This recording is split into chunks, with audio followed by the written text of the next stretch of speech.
கடந்த 2 தினங்களுக்கு முன்பு படப்பிடிப்பில் இருந்தபோது ரோபோ சங்கர் மயங்கி விழுந்த நிலையில் உடனடியாக அவர் பெருங்குடியில் உள்ள தனியார் மருத்துவமனையில் சிகிச்சைக்காக அனுமதிக்கப்பட்டமை தெரிந்ததே. நீர்ச்சத்து குறைபாடு மற்றும் இரத்த அழுத்தம் காரணமாக மயங்கி விழுந்த அவருக்கு சிகிச்சை அளிக்கப்பட்டு வந்த நிலையில் திடீரென அவரது உடல்நிலை மோசமடைந்து வெண்டிலேட்டர் கருவியுடன் மருத்துவர்கள் அவருக்கு தீவிர சிகிச்சை அளித்தனர். இந்த நிலையில் சிகிச்சை பலனின்றி அவர் உயிரிழந்தார்.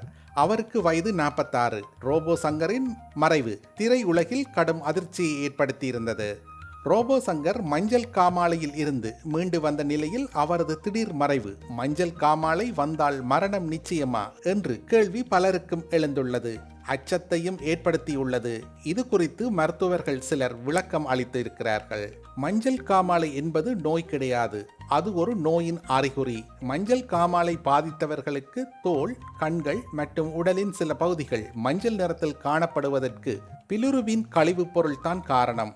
உடலில் இந்த கழிவுப் பொருள் வெளியேற்றப்படாமல் அதிக அளவில் தேங்கி நிற்பதற்கு 3 காரணங்கள் உள்ளது.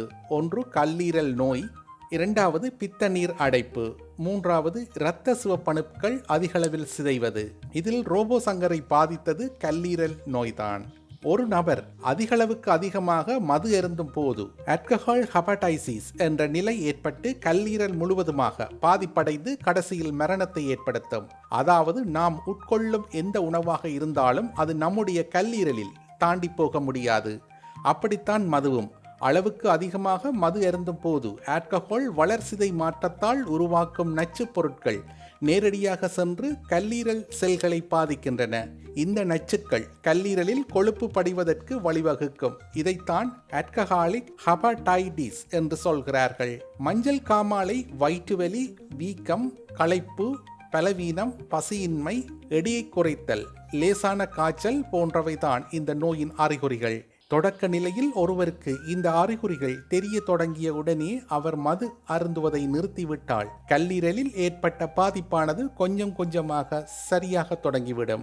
2வது நிலையில் பாதிப்புகளின் அறிகுறிகள் அதிகளவில் இருப்பது மருத்துவ பரிசோதனையில் உறுதி செய்யப்பட்டவுடன் மது அருந்துவதை உடனடியாக நிறுத்துவதுடன் மருத்துவர்களின் அறிவுரைக்கு ஏற்ப மருந்துகளை சரியான நேரத்தில் எடுத்துக்கொள்வது மற்றும் உணவு முறையில் கவனம் செலுத்தும் போது நிச்சயமாக உங்கள் உயிரை காப்பாற்ற முடியும்.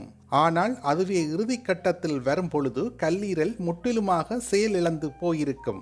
இந்த காலகட்டத்தில் நீங்கள் மது அருந்துவதை உடனடியாக நிறுத்தினாலும் எந்த பலனும் அளிக்காது என்பதுடன் உணவுகள், மருந்துகள் மூலமாக கூட எந்த மாற்றமும் ஏற்பட வாய்ப்பில்லை, மரணம் நிச்சயம். ரோபோ சங்கருக்கு கடைசி கட்டம் என்று சொல்லப்படும் கல்லீரல் முழுவதுமாக செயலிழந்ததுதான் உயிரிழப்புக்கு காரணமாக இருக்கும் என்று சொல்லப்படுகிறது. அதாவது கல்லீரல் முழுமையாக செயலிழந்து விட்டால் தொற்று நோய் அதிகமாவதுடன் உடல் உறுப்புகளில் நீர் அதிகம் சேர்வது போன்றவை மூலம் மரணம் ஏற்படலாம். எனவேதான் வெளியில் தெரியாமல் மெதுவாக கொள்ளும் மஞ்சள் காமாலை பிரச்சனை மிகுந்த ஆபத்தாக பார்க்கப்படுகிறது. செய்திகளை உடனுக்குடன் தெரிந்து கொள்ள உடனே சப்ஸ்கிரைப் செய்து பெல் பட்டனை கிளிக் பண்ணவும்.